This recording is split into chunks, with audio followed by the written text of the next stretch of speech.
Hello dears, welcome to HGS Fiat classes. I am Radhika. Knowledge and curriculum എന്ന കോഴ്സിലെ 4th unit ആയിട്ടുള്ള curriculum development and implementation എന്ന ചാപ്റ്ററിലെ second session ആണ് നമ്മൾ പറയുന്നത്. അതിന്റെ ഫസ്റ്റ് സെഷനിൽ നമ്മൾ കരിക്കുലം ഡെവലപ്മെന്റിന്റെ പറ്റിയിട്ടാണ് പറഞ്ഞത്. ഇനി ഇവിടെ നമ്മൾ ഇംപ്ലിമെന്റേഷൻ, ഇനി എങ്ങനെ കരിക്കുലം നമുക്ക് സ്കൂളുകളിൽ ഇംപ്ലിമെന്റ് ചെയ്യാമെന്നുള്ളതാണ് ഈ വീഡിയോയിലൂടെ നമ്മൾ ഡിസ്കസ് ചെയ്യാൻ പോകുന്നത്. അപ്പോൾ ഇതിൽ പറയുന്നത് ഇംപ്ലിമെന്റേഷനിൽ നമ്മൾ കുറച്ച് മോഡൽസിനെ പറ്റിയിട്ട് കഴിഞ്ഞ ക്ലാസ്സിൽ പറഞ്ഞിരുന്നു. അതിൽ തേർഡ് മോഡലാണ് Saylor and Alexander's curriculum planning process model. This model includes the following key steps. എന്തൊക്കെയാണത്? ഇസ്റ്റാബ്ലിഷ് ഗോസ്റ്റാവ മോഡൽ, ടൈലർ മോഡൽ എന്നൊക്കെ പറഞ്ഞിട്ട് മുമ്പത്തെ ഉണ്ട്, അതിന്റെ കണ്ടിന്യൂഷൻ ആണ് കേട്ടോ. അപ്പൊ തേർഡ് മോഡലാണ് establish goals, broad statement of purpose that reflect the desired outcomes of education. നമുക്കറിയാം, ഒരു കരിക്കുലം ഡെവലപ്പ് ചെയ്യുന്ന സമയത്ത് അതിന്റെ ഒബ്ജക്റ്റീവ് ഏറ്റവും ഇമ്പോർട്ടന്റ് ആണ്. ഇതുകൊണ്ട് എന്താണ് കുട്ടികൾക്ക് കിട്ടേണ്ടത്, ഔട്ട്കം ഉണ്ടാവേണ്ടത് എന്നുള്ളത്. അപ്പൊ അതുകൊണ്ട് തന്നെ ബ്രോഡ് സ്റ്റേറ്റ്മെന്റ്സ് ഉണ്ടാക്കിയെടുക്കേണ്ടതാണ്. ഓക്കെ, ബ്രോഡ് സ്റ്റേറ്റ്മെന്റ്സ് ഉണ്ടാക്കിയെടുക്കേണ്ടതാണെന്ന് പറഞ്ഞു വെച്ചാല് ഈ എയിമിന്, ഔട്ട്കമിന്റെ സ്റ്റേറ്റ്മെന്റ്സ് അല്ലെങ്കിൽ എന്താ പറയാ, ഔട്ട്കം വളരെ വ്യക്തമായിട്ട് പ്രപ്പോസ് ചെയ്യണം. This guide all further planning steps. ഔട്ട്കമിനനുസരിച്ചിട്ടാണ് ബാക്കി എല്ലാ പ്ലാനിങ്ങും വരുന്നത്. So outcome should be very clear. Establish curriculum design. Decide how the curriculum will be structured. Okay, ഇതാണ് ഡിസൈൻ എന്ന് പറഞ്ഞു വെച്ചാൽ സ്ട്രക്ചറാണ്. This includes a decision on scope, sequence, integration, continuity and articulation. അതായത് സ്കോപ്പ് നമ്മൾ നേരത്തെ പറഞ്ഞിട്ടുണ്ട്, ചാപ്റ്റർ 3 സ്കോപ്പ്, സീക്വൻസ്, ഇന്റഗ്രേഷൻ എന്നുള്ള കാര്യങ്ങളൊക്കെ നമ്മൾ പറഞ്ഞിട്ടുണ്ട്. എന്താണ് കരിക്കുലത്തിന്റെ സ്കോപ്പ്, സീക്വൻസ് എന്നൊക്കെ പറഞ്ഞിട്ട് നിങ്ങൾക്ക് ഓർമ്മ ഉണ്ടാവും വിചാരിക്കുന്നുണ്ട്. അപ്പോ ഈ ഇന്റഗ്രേഷൻ, കണ്ടിന്യൂറ്റി, ആർട്ടിക്കുലേഷൻ ഇതൊക്കെ നല്ല ഡിസൈൻ, വെൽ സ്ട്രക്ചേർഡ് അല്ലേ എന്നുള്ളത് നോക്കുക. Select instructional objectives. Translate goals into specific measurable learning objectives. അല്ലെ, അതായത് ഒബ്ജക്റ്റീവ്സ് നമുക്ക് അളക്കാൻ പറ്റുന്ന, ഇവാലുവേഷൻ ഇമ്പോർട്ടൻസ് ആണല്ലോ, അപ്പൊ അത് കിട്ടിയോ ഇല്ലേ എന്ന് അറിയാനായിട്ട് മെഷറബിൾ ഒബ്ജക്റ്റീവ് ആയിരിക്കണം. This define what students should be able to do after instruction. അതായത് നമുക്ക് കുട്ടികളെ കോഴ്സ് കഴിഞ്ഞാൽ എങ്ങനെയാണ് ഇത് അറ്റൈൻ ചെയ്യുന്നത്, എങ്ങനെയാണ് ചെയ്യുന്നത്. അപ്പൊ നിങ്ങൾ പിയർ സ്റ്റുഡൻസ് ആണ്, അപ്പോൾ നിങ്ങൾ ടീച്ചർ സ്റ്റുഡൻസ് ആണ്. അപ്പൊ after the schooling, not the schooling പറഞ്ഞിട്ട് education, not the level of your curriculum, നിങ്ങൾ എന്താണ് ചെയ്യുന്നത്. ഓക്കെ, അപ്പൊ അതാണ് ഒബ്ജക്റ്റീവ് എന്ന് പറഞ്ഞു കഴിഞ്ഞാൽ നിങ്ങൾക്ക് എങ്ങനെ ഒരു നല്ല ടീച്ചർ ആവാം. Select learning experiences. ആക്ടിവിറ്റീസ് ഒക്കെ നല്ലത് തന്നെ സെലക്ട് ചെയ്യാം. നല്ലത് ഇൻ ദ സെൻസ് അപ്ഡേറ്റഡ് ആയിരിക്കണം, സ്റ്റുഡന്റ് ഓറിയന്റഡ് ആയിരിക്കണം. It should meet the learner needs. Okay, choose appropriate teaching methods, materials and activities. Additional these experiences help achieve set objectives. അപ്പൊ ഒരു teacher education പ്രോഗ്രാമിൽ എപ്പോഴും ആക്ടിവിറ്റീസ് ടീച്ചിങ് ബേസ്ഡ് ആയിരിക്കണം, എന്നാലല്ലേ നല്ലൊരു teacher ആവാൻ പറ്റുള്ളൂ. Organise learning experiences. അല്ലെ, ഇനി ലേണിംഗ് എക്സ്പീരിയൻസ് എങ്ങനെ ഓർഗനൈസ് ചെയ്യുന്നത്? Arrange selected experiences in logical and effective order. അപ്പോ ആക്ടിവിറ്റീസ് ഒക്കെ ലോജിക്കൽ ഓർഡറിൽ, നമുക്കറിയാം അല്ലെ, നമ്മുടെ സീക്വൻസിംഗിൽ പറഞ്ഞതാണ് from base to simple to complex മെത്തേഡിലാണ് അത് ഓർഗനൈസ് ചെയ്യേണ്ടത്. Consider sequence, integration and continuity. അല്ലെ, അതായത് അതൊരു സീക്വൻസിങ്, അതായത് ആദ്യം എളുപ്പമുള്ളത്, ഓക്കെ, പിന്നെ അതുപോലെ തന്നെ കണ്ടിന്യൂസ് ആവണം, ഒന്നിന്റെ ബാക്കിയായിരിക്കണം മറ്റേത്. ഓക്കെ, ആ രീതിയിലായിരിക്കണം ഉണ്ടാവുന്നത്. അപ്പൊ ചിലപ്പോൾ റീഇൻഫോഴ്സ്മെന്റ് വേണ്ടി വരും. ഫസ്റ്റ് ചാപ്റ്ററിൽ പറഞ്ഞ കാര്യം തന്നെ സെക്കൻഡ് ചാപ്റ്ററിൽ ഒന്നും കൂടെ പറയും, ചിലപ്പോൾ ഡീപ്പായിട്ട് പറയും. അല്ലെ, അപ്പൊ ഈ കാര്യങ്ങളൊക്കെ അനുസരിച്ചിട്ടാണ് ഓർഗനൈസ് ചെയ്യേണ്ടത്. Evaluate exam. Assess the effectiveness of the curriculum and the achievement of goals and objectives.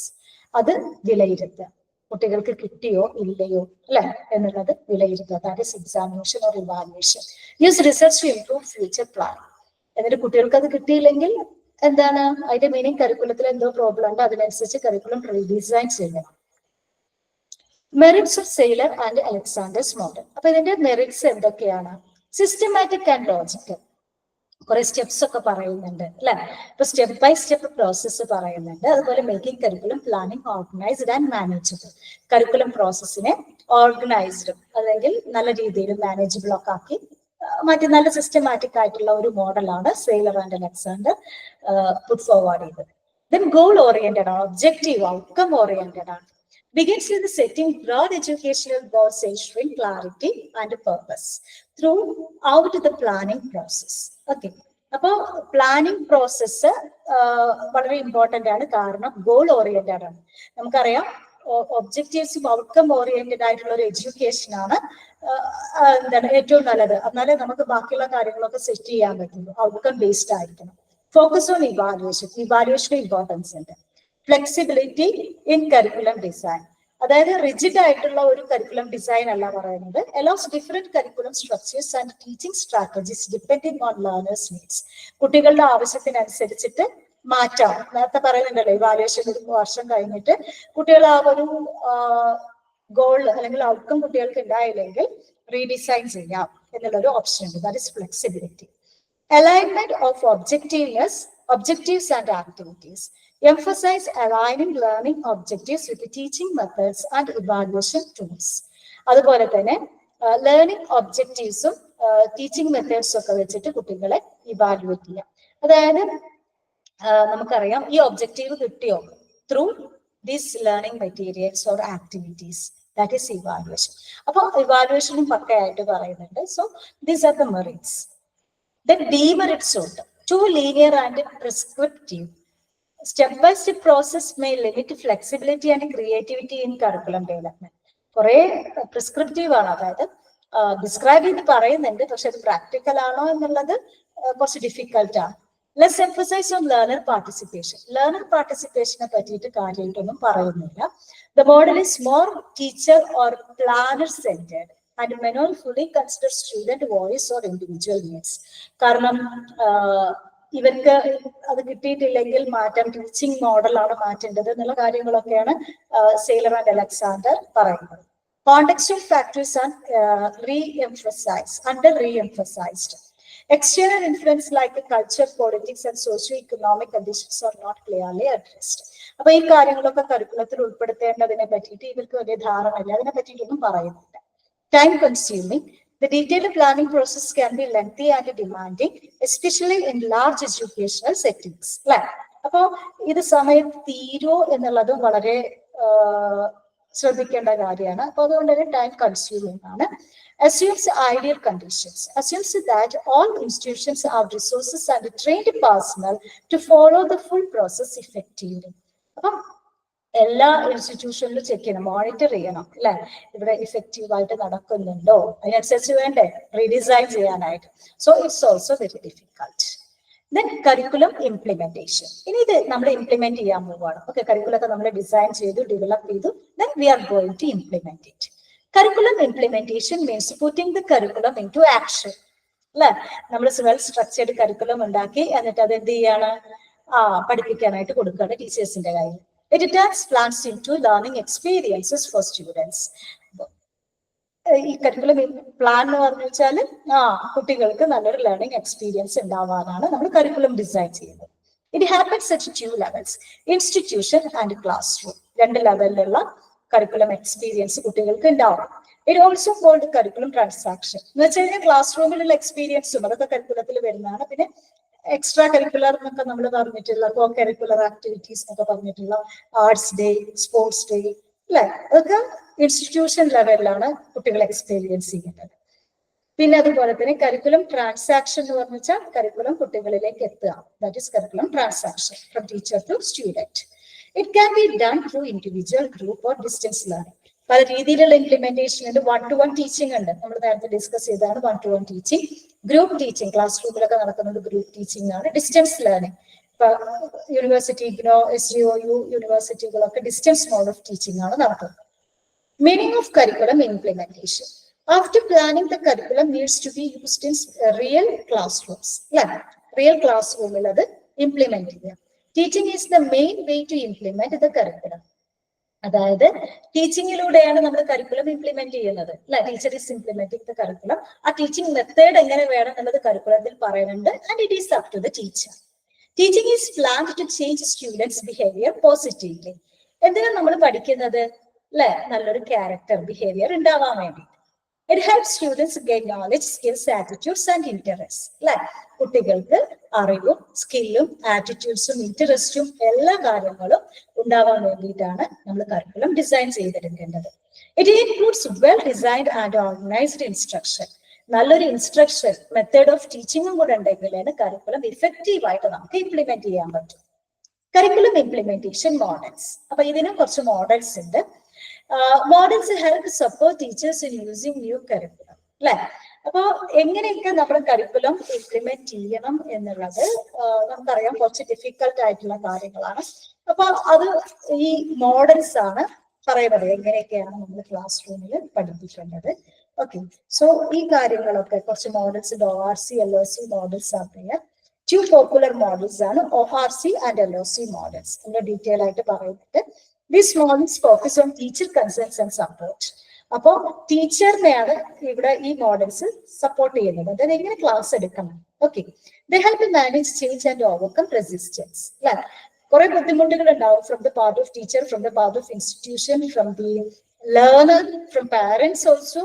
അല്ലെ, അതായത് പുതിയൊരു കരിക്കുലം വരുമ്പോൾ ഒരുപാട് റെസിസ്റ്റൻസ് ഉണ്ടായി. അതെങ്ങനെ ഓവർകം ചെയ്യണം എന്നുള്ളത് ഈ മോഡലിലൂടെ പറയുന്നു. ORC model, that is overcoming resistance to change. ഈ മാറാനുള്ള ബുദ്ധിമുട്ട് അത് ടീച്ചറിനാണ് ഏറ്റവും കൂടുതൽ നമ്മൾ കണ്ടുവരുന്നത്. അപ്പൊ അതെങ്ങനെ ഓവർകം ചെയ്യാം, that is ORC model. It focuses on how teachers react to new curriculum. ഒരു പുതിയ കരിക്കുലം വന്നു കഴിഞ്ഞാൽ ടീച്ചേഴ്സ് അതിനോട് എങ്ങനെ റിയാക്ട് ചെയ്യുന്നു എന്നുള്ളതാണ്. Change is successful when teachers accept it.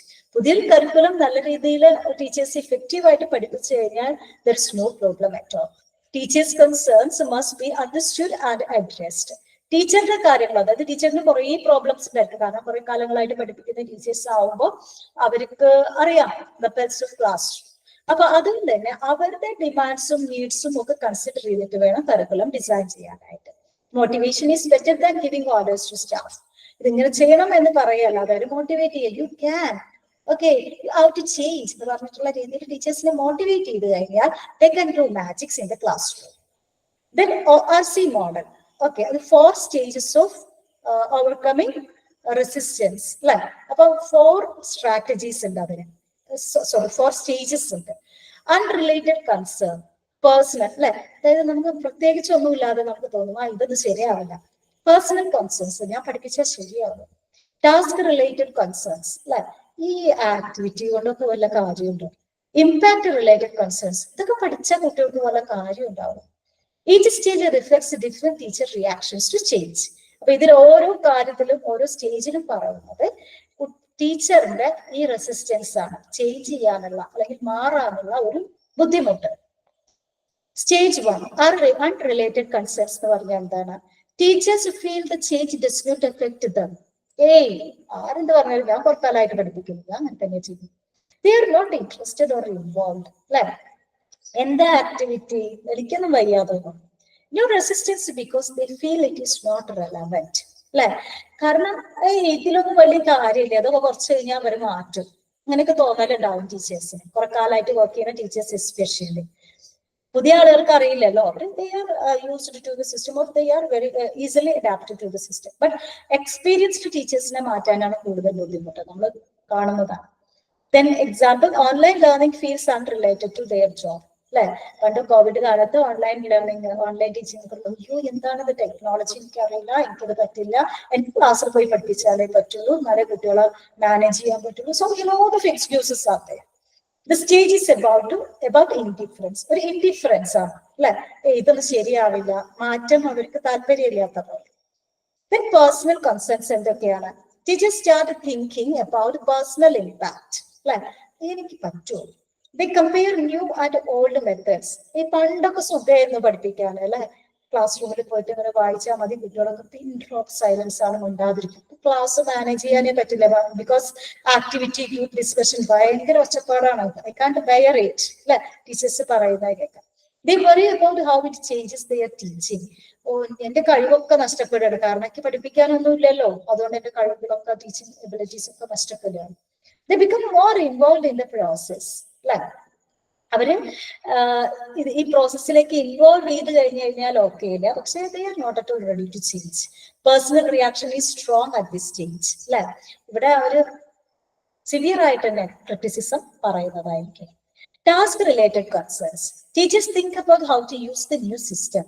ഇതെങ്ങനെ ഇത് പ്രാവർത്തികമാക്കുക അല്ലെ, ഇതെങ്ങനെ ശരിയാവുക. They ask practical questions about the time and methods. ഈ ഇത് ഡിസ്കസ് ചെയ്യുക, കുട്ടികളുടെ ഗ്രൂപ്പ് ഡിസ്കഷൻ എന്ന് പറഞ്ഞിട്ട് അവർ പോകും അല്ലെ. പിന്നെ എങ്ങനെ അവർ പ്രസന്റേഷൻ അടുത്ത് അവർക്ക് ഒരു ടോപ്പിക് പഠിപ്പിക്കാനായിട്ട് 2-3 അവർ വേണം. മറ്റേതാണെങ്കിൽ ഒരു ക്ലാസ്സിൽ 3 ടോപ്പിക് ഒക്കെ പഠിപ്പിക്കായിരുന്നു. So they are always concerned about the time. Then they need support and materials. അപ്പൊ ആ സമയത്ത് അവർക്ക് അതിന് വേണ്ട മെറ്റീരിയൽസും അല്ലെങ്കിൽ അവരുടെ സപ്പോർട്ട്, കുറച്ച് വർക്ക്ഷോപ്പ് ഒക്കെ കൊടുക്കുക, training programmes, motivation. They focus on applying the change in the classroom. Class റൂമിൽ വരുന്ന മാറ്റങ്ങളെ പറ്റിയിട്ടാണ് ടീച്ചേഴ്സ് ചിന്തിക്കുന്നത്. അല്ലെ, കാരണം ഗ്രൂപ്പ് ഡിസ്കഷൻ അല്ലേ, കുട്ടികളോട് മിണ്ടാതിരിക്കാൻ പറയാൻ പറ്റും, മിണ്ടാതെ ഡിസ്കസ് ചെയ്യാൻ പറയാൻ പറ്റും. Planning and resources R important here. അപ്പൊ പ്ലാനിങ്, ടീച്ചർ നന്നായി പ്ലാൻ ചെയ്താൽ നന്നായിട്ട്, അതായത് വെറുതെ ഞാൻ കുറക്കാലായിട്ട് പഠിപ്പിക്കുന്നു എനിക്കിനി പ്രിപ്പയർ ചെയ്യേണ്ട വിചാരിച്ചിട്ട് വീട്ടിൽ കടന്നുറങ്ങിയിട്ട് രാവിലെ ക്ലാസ്സിൽ പോയി കഴിഞ്ഞാൽ ഒരിക്കലും കുട്ടികളെ നമുക്ക് കൺട്രോൾ ചെയ്യാൻ പറ്റില്ല. അപ്പൊ ടീച്ചേഴ്സ് നന്നായിട്ട് തന്നെ പണിയെടുക്കണം, ഹോംവർക്ക് നന്നായിട്ട് തന്നെ ചെയ്യണം. 24 hour വർക്കിംഗ് സിസ്റ്റമാണ് ടീച്ചറിനുള്ളത്, ഓഫീസ് ജോബ് പോലെയല്ല. അപ്പൊ അതുകൊണ്ട് തന്നെ ഈ ഹോംവർക്ക് ചെയ്യുന്ന സമയത്ത് നമുക്ക് നന്നായിട്ട് പ്ലാൻ ചെയ്യണം. എങ്ങനെ ആക്ടിവിറ്റി വേണം, എത്ര മിനിറ്റ് ആക്ടിവിറ്റീസിന് കൊടുക്കാം, അത് എത്ര മിനിറ്റ് പ്രസന്റ് ചെയ്യിപ്പിക്കാം, എന്തൊക്കെ എന്താ പറയാ ക്വസ്റ്റ്യൻസ് ആണ് നമ്മൾ ചോദിക്കേണ്ടത്. കുട്ടികളുടെ അടുത്ത് നമ്മൾ കണ്ടിന്യൂസ് ആയിട്ട് അവർ ഡിസ്കസ് ചെയ്യുമ്പോൾ നമ്മൾ അവരുടെ പിന്നാലെ നടക്കണം. ഓക്കെ, ഓരോ ഗ്രൂപ്പിന്റെ അടുത്തും നമ്മൾ എത്തിയിട്ട് നമ്മൾ എവിടം വരെ ആയി, ഓക്കെ, അല്ലെങ്കിൽ അവർ ഒരിക്കലും അത് കംപ്ലീറ്റ് ചെയ്യാൻ പോകുന്നില്ല. അപ്പൊ നമ്മൾ ആ ടൈം അനുസരിച്ചിട്ട് നമ്മൾ ഓരോരുത്തരുടെ അടുത്തെത്തിയിട്ട് നമ്മൾ ചോദിക്കുക തന്നെ ചെയ്യണം, എവിടെ വരെയായി, ഏതെത്തി. ഇപ്പൊ റോൾ പ്ലേ ആണെങ്കിൽ ക്യാരക്ടേഴ്സ് അസൈൻ ചെയ്തോ, ഓരോരുത്തരുടെ ഡയലോഗ്, ഓക്കെ, അത് ഒരു റൗണ്ട് എല്ലാ ഗ്രൂപ്പിന്റെ അടുത്തും ചുറ്റിയിട്ട് ചോദിക്കാം, ക്യാരക്ടേഴ്സ് അസൈൻ ചെയ്തോ. അടുത്ത് ഒരു 2, 3, 4, 5 മിനിറ്റ് കഴിഞ്ഞിട്ട് വീണ്ടും നമ്മൾ 20 minutes ആണ് കേട്ടോ ആക്ടിവിറ്റിക്കുള്ള ഡിസ്കഷൻ ഉള്ളത്. അപ്പൊ നമ്മൾ വീണ്ടും എന്താണ് ഇവരുടെ അടുത്ത് ചോദിക്കാം, ഡയലോഗ്സ് ഒക്കെ പ്രിപ്പയർ ചെയ്തോ, ഓരോരുത്തർക്കും ക്യാരക്ടർ കിട്ടിയ ഡയലോഗ് അല്ലേ, ഒക്കെ നിങ്ങൾ പ്രിപ്പയർ ചെയ്യോ, പഠിക്കും. ഓക്കെ, ഇതെല്ലാവരുടെ അടുത്തും ചോദിക്കാം, എന്നിട്ട് റെഡിയാണ് അടുത്ത റൗണ്ട് അല്ലെ. ഈ 2-3 റൗണ്ട് സ്റ്റുഡൻസിന്റെ അടുത്ത് പോയി ഇൻഡിവിജ്വൽ അറ്റൻഷൻ, അതാണ് ഈ ആക്ടിവിറ്റിയുടെ ഉദ്ദേശം എന്ന് പറഞ്ഞു കഴിഞ്ഞാൽ the students will get individual attention. Okay, അപ്പൊ അങ്ങനെ കുട്ടികളുടെ അടുത്ത് പോയി നമ്മൾ കാര്യങ്ങളൊക്കെ ചോദിച്ച് പിന്നെയും ചോദിച്ച് അപ്പോഴേ കുട്ടികൾക്കും അതിൽ ഇൻട്രസ്റ്റ് ഉള്ളൂ. അല്ലെങ്കിൽ കുട്ടികൾ എന്താ വിചാരിക്കുക, നമ്മൾ ടാസ്ക് കൊടുത്തു, നമ്മൾ അവിടെ നിന്നിട്ട് മൊബൈലിൽ കളിക്കുക, അല്ലെങ്കിൽ നമ്മുടെ പണികൾ ചെയ്യാം. നമുക്ക് കുറെ കാര്യങ്ങൾ ചെയ്യാനുണ്ടാവും, സ്കൂളിൽ കുറെ റിപ്പോർട്ട് എഴുതാനുണ്ടാവും, അറ്റൻഡൻസ് ശരിയാക്കാനുണ്ടാവും. അതൊക്കെ നമ്മൾ ചെയ്യാൻ തുടങ്ങിയ കുട്ടികൾ അവരവരുടെ പണി തുടങ്ങും, നമ്മൾ നമ്മുടെ പണി തുടങ്ങും. അപ്പൊ നമ്മളിങ്ങനെ കുട്ടികളുടെ പിന്നാലെ നടച്ചു പോകുമ്പോൾ അപ്പൊ അവർക്കും ഒരു ഇൻട്രസ്റ്റ് ഉണ്ടാവും, ഓ ഇത് വിടാൻ പോകുന്നില്ല. So they will start doing it. Okay, then impact related concerns അല്ലെ. അതുകൊണ്ട് ഉദ്ദേശിക്കുന്നത് എന്താണ്, focus shifts to students and peers. കുട്ടികളിലേക്കാണ് ഇനി കൺസേൺ വരുന്നത്. Teachers ask how change help students. Okay, അതായത് കുട്ടികൾക്ക് ഇതുകൊണ്ട് എന്താ കാര്യം, they ask care about what others are doing അല്ലെ. നിങ്ങൾ ചെയ്യുന്നുണ്ടോ, മറ്റുള്ളവരോട് ചോദിക്കണം, നിങ്ങൾ ചെയ്യുന്നുണ്ടോ, നിങ്ങൾ ഈ ആക്ടിവിറ്റി ബേസ്ഡ് ചെയ്യുന്നത് ക്ലാസ് റൂമിൽ ചെയ്യുന്നുണ്ടോ. ദേ stop focusing only on their own performance. നമ്മുടെ കാര്യമല്ല നോക്കുന്നത്, മറ്റുള്ളവരെ അവരൊന്നും ചെയ്യുന്നില്ല പിന്നെ ഞാനെന്തിനാ ചെയ്യുന്നത്. It shows maturity in dealing with the change അല്ലെ. അപ്പം നമുക്ക് ഈ ചേഞ്ച് ആക്സെപ്റ്റ് ചെയ്യാനുള്ള ഒരു മെച്യൂരിറ്റിയാണ് ഉണ്ടാക്കിയെടുക്കേണ്ടത്. അപ്പൊ ആ രീതിയിലുള്ള ഒരു സപ്പോർട്ടാണ് അവിടെ ടീച്ചർക്ക് കൊടുക്കേണ്ടത്. Working with the ORC model, focused on the stages 2, 3 and 4 for real change. Discuss concerns openly with the staff. Okay, അപ്പം നമ്മൾ നേരത്തെ പറഞ്ഞ 2, 3, 4 ഓരോ സ്റ്റേജുകളെ പറ്റി പറഞ്ഞല്ലേ അല്ലെ. അപ്പൊ ഇവിടെ ടീച്ചർ ചേഞ്ച് ചെയ്യാൻ റെഡി ആവുമ്പോൾ അതുപോലെ തന്നെ എന്താണ് മറ്റുള്ള സ്റ്റാഫുകളുമായിട്ട് ഓപ്പൺ ആയിട്ട് ഡിസ്കസ് ചെയ്യാം. Use meetings to share and solve issues. എന്തെങ്കിലും പ്രോബ്ലം ഉണ്ടെങ്കിൽ അത് ഒറ്റയ്ക്ക് മനസ്സിൽ വെക്കാതെ അല്ലെങ്കിൽ അത് പറ്റി ഉപേക്ഷിക്കാതെ മറ്റുള്ള സ്റ്റാഫുമായിട്ട് അത് ഷെയർ ചെയ്യുക. അപ്പോൾ ചിലപ്പോൾ വേറൊരാൾ നന്നായിട്ട് അത് ഇംപ്ലിമെന്റ് ചെയ്യുന്നുണ്ടാവും, അവർക്ക് അതിന്റെ സജഷൻസ് പറയാൻ പറ്റും. Use meetings to share and solve issues. Questionnaires can help gather feedback. കുട്ടികൾക്ക് ഫീഡ്ബാക്ക് എടുക്കാനായിട്ട് ക്വസ്റ്റ്യനെയേഴ്സ് ഒക്കെ കൊടുക്കാം. അപ്പൊ അവർക്ക് ഇത് പറ്റുമോ ചോദിച്ചു കഴിഞ്ഞാൽ ആക്ടിവിറ്റി മോഡൽ കുട്ടികൾക്ക് ഇൻട്രസ്റ്റിംഗ് ആണ്, പക്ഷെ അവർക്ക് വലിയ താല്പര്യം ഉണ്ടാവില്ല. കാരണം ക്ലാസ് റൂമിൽ ഇരുന്ന് ഉറങ്ങാൻ പറ്റില്ല, മെയിൻ കാരണം. പിന്നെ അവർക്കും കുറച്ച് പണികളുണ്ട് അല്ല. മറ്റേതെന്താ, വെറുതെ ഇങ്ങനെ ഇരുന്നാൽ മതി മനോരാജ്യം കണ്ടിട്ട്, ഇത് നടക്കില്ല ക്ലാസ് റൂമിൽ. അപ്പൊ അതുകൊണ്ട് തന്നെ അവർ പെട്ടെന്ന് ചോദിച്ചാൽ അത് പറ്റില്ല എന്നൊക്കെ പറയും ചില കുട്ടികൾ. പക്ഷേ ക്വസ്റ്റ്യൻസ് കൊടുത്തു കഴിഞ്ഞാൽ നിങ്ങൾക്ക് ഇത് അറ്റൻഡ് ചെയ്യാൻ പറ്റുന്നുണ്ടോ, അപ്പൊ അവർക്ക് യെസ് ഓർ നോ ആണ് എഴുതാൻ പറ്റുള്ളൂ എങ്കിൽ നമുക്ക് അതിന്റെ കൃത്യമായിട്ടുള്ള ഫീഡ്ബാക്ക് കിട്ടും. This helps in building cooperation and trust. നല്ല ഫീഡ്ബാക്ക് കിട്ടുമ്പോഴാണ് കോപ്പറേഷനും ട്രസ്റ്റും ഒക്കെ with the students we can develop and among the staff also. Then LOC model, okay, that is leadership obstacle course. It sees resistance as a problem to solve. Resistance ഉണ്ടാവണം. അപ്പൊ resistance overcome ചെയ്യുമ്പോഴാണ് നമ്മളത് ഒരു solution കണ്ടുപിടിക്കുന്നത്, നമ്മളത് effective ആയിട്ട് ചെയ്യുന്നത്. Data must be collected about resistance. അത് നമ്മൾ ഡേറ്റ എടുക്കണം അല്ലെ, എന്താണ് റെസിസ്റ്റൻസിന് കാരണം എന്ന് നമ്മൾ തന്നെ സ്വയം വിലയിരുത്തണം, അല്ലെങ്കിൽ the authority. The goal is to reduce obstacles in implementation. നമ്മുടെ ലക്ഷ്യം എന്ന് പറഞ്ഞു കഴിഞ്ഞാല് ഈ റെസിസ്റ്റൻസ് ഇല്ലാതെക്കുക, തടസ്സങ്ങൾ നീക്കുക എന്നുള്ളതാണ്. അതാദ്യം നമ്മൾ മനസ്സിലാക്കുക. തടസ്സങ്ങൾ എപ്പോഴും തടസ്സങ്ങളായിട്ട് കണ്ടു കഴിഞ്ഞാൽ നമുക്ക് ഒരിക്കലും ചേഞ്ച് ഉണ്ടാവില്ല. Change is possible when the system is ready. Okay, അങ്ങനെ ഒബ്സ്റ്റാക്കിൾസ് ഒക്കെ മാറിക്കഴിഞ്ഞാൽ ചേഞ്ച് ഇസ് പോസിബിൾ, അത് നമ്മൾ ബിലീവ് ചെയ്യുക. LOC model 5 conditions for success. എന്തൊക്കെയാണ് LOC മോഡലിൽ പറയുന്നത്? 5 കണ്ടീഷൻസ്, മറ്റേ സ്റ്റേജസ് ആയിട്ട് കണ്ടീഷൻസ് ആണ്. Clear understanding of the new curriculum. ആദ്യം നമ്മള് അല്ലെ, ഇപ്പൊ ഈ ഫിലിമൊക്കെ ക്രിട്ടിസൈസ് ചെയ്യുന്ന ആളുകളെ പറ്റിയിട്ട് പറയാറുണ്ട്. സിനിമ കാണാതെ ക്രിട്ടിസൈസ് ചെയ്യുന്ന ഇഷ്ടംപോലെ ആളുകളുണ്ട്. അപ്പൊ അങ്ങനെ ആവരുത്. നമ്മൾ കരിക്കുലം എന്താണെന്ന് നമ്മൾ ആദ്യം പഠിക്കണം, എന്നിട്ട് വേണം അത് ക്രിട്ടിസൈസ് ചെയ്യാൻ. ആദ്യം നമ്മൾ അത് അണ്ടർസ്റ്റാൻഡ് ചെയ്യുക, അത് ഏറ്റവും വലിയ ടാസ്ക് ആണ്, the most important task. Training staff with required skills.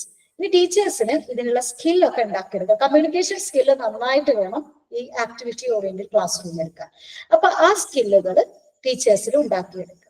Provide all needed materials and tools. അല്ലെ, ടീച്ചേഴ്സിന് ആവശ്യമുള്ള എല്ലാ മെറ്റീരിയൽസും, ടീച്ചിങ് മെറ്റീരിയൽസ് ഒക്കെ പ്രൊവൈഡ് ചെയ്യാം. Adjust the structure if necessary. Structure മാറ്റണം എന്നുണ്ടെങ്കിൽ നെസസറി ആയിട്ടുള്ള മാറ്റങ്ങൾ അവിടെ വരുത്തുക. Motivate people to give time and effort. അല്ലെ, അതുപോലെ തന്നെ ടീച്ചേഴ്സിനെ അല്ലെങ്കിൽ സ്റ്റാഫിനെയൊക്കെ മോട്ടിവേറ്റ് ചെയ്യാം. ഓക്കെ, അതുപോലെ തന്നെ അതൊക്കെ ട്രെയിനിങ് പ്രോഗ്രാംസ്, ഡയറ്റ് ഒക്കെ ഉണ്ടാവില്ലേ, അപ്പൊ അവരുടെ ഒക്കെ ഡ്യൂട്ടിയാണത്. Then LOC models 3 stages of change. Initiation, the start of the change. അല്ലെ, നമ്മളത് ഒരു ഇനീഷ്യേഷൻ എടുക്കുക. Attempted implementation, trying to use it. നമ്മൾ ഈ രീതിയിൽ ക്ലാസ് എടുക്കും എന്ന് നമ്മൾ പറയാം. Incorporation, making it a regular practice. നമ്മൾ അതിനെ റെഗുലർ പ്രാക്ടീസ് ആക്കി മാറ്റാം. ഇപ്പോ ഞങ്ങളുടെ കോളേജിലൊക്കെ ഞങ്ങളുടെ കോളേജ് അറിയപ്പെടുന്നത് ഒരു ഇൻസ്റ്റിറ്റ്യൂഷൻ ഓഫ് ഫ്ലിപ്ഡ് ലേണിംഗ് എന്നുള്ളതാണ് അറിയപ്പെടുന്നത്, IFL. അപ്പൊ ഈ ഫ്ലിപ്ഡ് ലേണിംഗ് എന്ന് പറഞ്ഞാൽ ഇപ്പോഴും ആളുകൾക്ക് അതിനെ പറ്റി അറിയില്ല. 2014 യൂറോപ്പിൽ സ്റ്റാർട്ട് ചെയ്ത ഒരു സംഭവമാണ് ഫ്ലിപ്ഡ് ലേണിംഗ്. അപ്പൊ അത് ഇന്നും നമ്മളിവിടെ അഡോപ്റ്റ് ചെയ്തിട്ടില്ല. കാരണം ടെക്നോളജി ഇന്റഗ്രേറ്റഡ് ലേണിംഗ് ആണ്, ബ്ലെൻഡഡ് ലേണിംഗ് ആണ്. അപ്പൊ നമ്മൾ പഠിപ്പിക്കാനുള്ള കാര്യങ്ങൾ വീഡിയോ ഒക്കെ ഉണ്ടാക്കിയിട്ട് കുട്ടികൾക്ക് തലേ ദിവസം തന്നെ അയച്ചു കൊടുക്കും. നല്ല പ്ലാനിങ് വേണം, നല്ല ഹോംവർക്ക് വേണം. ടീച്ചേഴ്സിന് വെറുതെ ക്ലാസ് റൂമിൽ ഇരിക്കാൻ പറ്റില്ല. അങ്ങനെ അയച്ചു കൊടുക്കും. കുട്ടികൾ അത് കണ്ട് പിറ്റേ ദിവസം വന്നിട്ട് കണ്ടോ എന്നറിയാൻ കുറച്ച് ചെക്കപ്പ് ആക്ടിവിറ്റീസിന്റെ ക്വസ്റ്റ്യൻസ് ഉണ്ട്. അത് കഴിഞ്ഞിട്ട് അവർക്ക് ആക്ടിവിറ്റി കൊടുക്കണം, then presentation. These are the steps. അപ്പോ ഇങ്ങനെ നമ്മൾ ചെയ്യുന്ന സമയത്ത് ഒരുപാട് പ്രോബ്ലംസ് ഉണ്ട്. അതായത് കുട്ടികൾ വീഡിയോ കാണില്ല എന്നുള്ളതാണ് മെയിൻ പ്രോബ്ലംസ്. അവർക്ക് വേറെ എന്തിനും ഫോൺ യൂസ് ചെയ്യാം, ഈ ഒരു കാര്യത്തിന് ഫോൺ യൂസ് ചെയ്യാൻ പറ്റില്ല. അപ്പൊ അത് നമ്മളത് ആ ഒരു പ്രാക്ടീസ് ഉണ്ടാക്കി എടുക്കുക തന്നെ വേണം. പിന്നെ അത് നമ്മൾ റെഗുലറൈസ് ചെയ്ത് കഴിഞ്ഞു കഴിഞ്ഞാൽ കുട്ടികളും സ്വാഭാവികമായിട്ടും അതിലേക്ക് കയറി വരും. ഓക്കെ, ദെൻ ഇൻകോർപ്പറേഷൻ, അത് നമ്മുടെ ടീച്ചിങ് മെത്തേഡ് അങ്ങനെയാക്കി മാറ്റുക. ഓക്കെ, നമ്മൾ ലെക്ചറിംഗിലേക്ക് പോവാതിരിക്കുക. ആ സമയത്ത് നമ്മൾ കുറെ ഒച്ചപ്പാടുണ്ടാക്കിയിട്ട് ക്ലാസ് റൂമിൽ ഒച്ചപ്പാടുണ്ടാക്കിയിട്ട് ഒരു കാര്യമില്ല. ഒരു 40 മിനിറ്റിന്റെ ക്ലാസ്സിൽ ഒരു പകുതി സമയം പോലും കുട്ടികൾ കോൺസെൻട്രേറ്റ് ചെയ്തിരിക്കില്ല. പിന്നെ നമ്മൾ ആർക്ക് വേണ്ടിയായി ഒച്ചിടുന്നത്? Okay, so think about your vocal cords. അപ്പൊ അതുകൊണ്ട് ഇങ്ങനത്തെ ആക്ടിവിറ്റി ഓറിയന്റഡ് ആണെങ്കിൽ നമുക്ക് രസമാണ്, കുട്ടികൾക്ക് രസമാണ്. ക്ലാസ് കഴിയുമ്പോൾ നമുക്ക് വല്ലാത്തൊരു സാറ്റിസ്ഫാക്ഷൻ ആണ്. ദെൻ അതാണ് നമ്മൾ ഇംപ്ലിമെന്റ് ചെയ്യുക, നമ്മളത് ചെയ്യുക, അത്ര തന്നെയാണ്. Incorporation, making it A regular practice. Okay, it goes deeper than ORC model. കുറച്ചും കൂടി ഡീപ്പർ ആയിട്ടുള്ള ലെവൽ ഓഫ് ചേഞ്ച് ആണ് ഇവിടെ പറയുന്നത്. It treats change as a longer process. അതായത് പെട്ടെന്ന് ഒരു ദിവസം കൊണ്ട് നമുക്ക് ക്ലാസ് എടുക്കാൻ പറ്റില്ല, പക്ഷെ അത് ചെയ്യുന്നതിലൂടെ, പ്രാക്ടീസിലൂടെ നമുക്കതിൽ പെർഫെക്റ്റ് ആവാൻ പറ്റും. LOC model, feedback and monitoring. Problems can come back even after solving. പിന്നെയും നമ്മൾ ക്ലാസ് എടുത്തോറും problems ഉണ്ടായിക്കൊണ്ടിരിക്കും.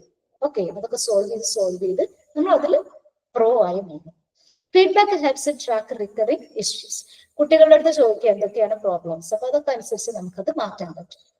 Monitoring supports long term success.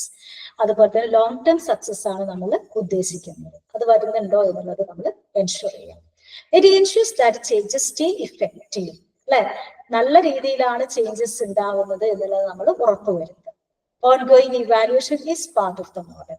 അതുപോലെ തന്നെ ഇവാലുവേഷൻ, എക്സാമും ഇതിന്റെ ഒരു ഭാഗമാണെന്ന് നമ്മൾ മനസ്സിലാക്കുക. അപ്പൊ എന്തൊക്കെയാണ് ഇവിടെ പറഞ്ഞത്, നമുക്കൊന്ന് കൺക്ലൂഡ് ചെയ്യാം. Curriculum implementation turns plans into action. അല്ലെ, ഇംപ്ലിമെന്റേഷൻ എന്ന് പറഞ്ഞാൽ നമ്മൾ ഡിസൈൻ ചെയ്തു ഡെവലപ്പ് ചെയ്ത് വെച്ച കരിക്കുലം നമ്മൾ ഇംപ്ലിമെന്റ് ചെയ്യാം. ഓക്കെ, അവിടെ ആക്ഷനിൽ curriculum is in action. Teaching is key to successful implementation. നല്ല രീതിയിൽ പഠിപ്പിച്ചാൽ, നല്ല രീതിയിൽ ക്ലാസ് റൂം കണ്ടക്ട് ചെയ്താലാണ് നല്ല കരിക്കുലം നമുക്ക് ഇംപ്ലിമെന്റ് ചെയ്തു എന്ന് പറയാൻ പറ്റുള്ളൂ. ORC model focusing on handling teacher concerns. അല്ലെ, അതായത് ടീച്ചറിന് ഒരുപാട് കൺസേൺസ് ഉണ്ടാവും, ചേഞ്ചിന് പുതിയ കരിക്കുലം വരുമ്പോൾ ഒരുപാട് കൺസേൺസ് ഉണ്ടാവും. അപ്പൊ അതൊക്കെയാണ് ORC മോഡൽ ഫോക്കസ് ചെയ്യുന്നത്.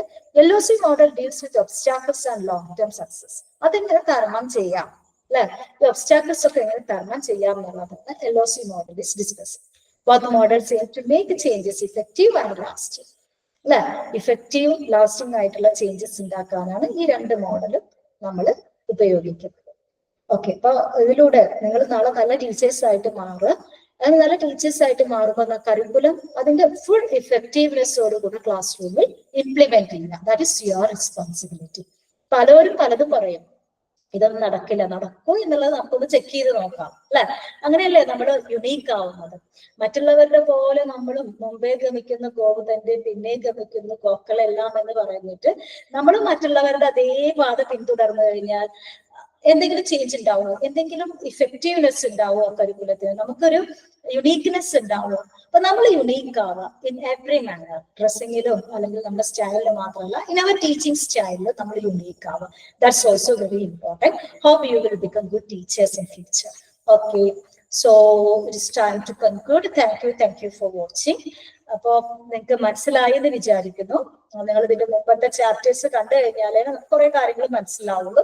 അപ്പോ അതൊക്കെ കണ്ടിട്ടില്ലെങ്കിൽ കാണാം, എന്നിട്ട് നോട്ട്സ് എഴുതുക, ടെക്സ്റ്റ് വായിക്കുക, and start study. Okay, thank you. It is time to leave. Okay, thank you once again.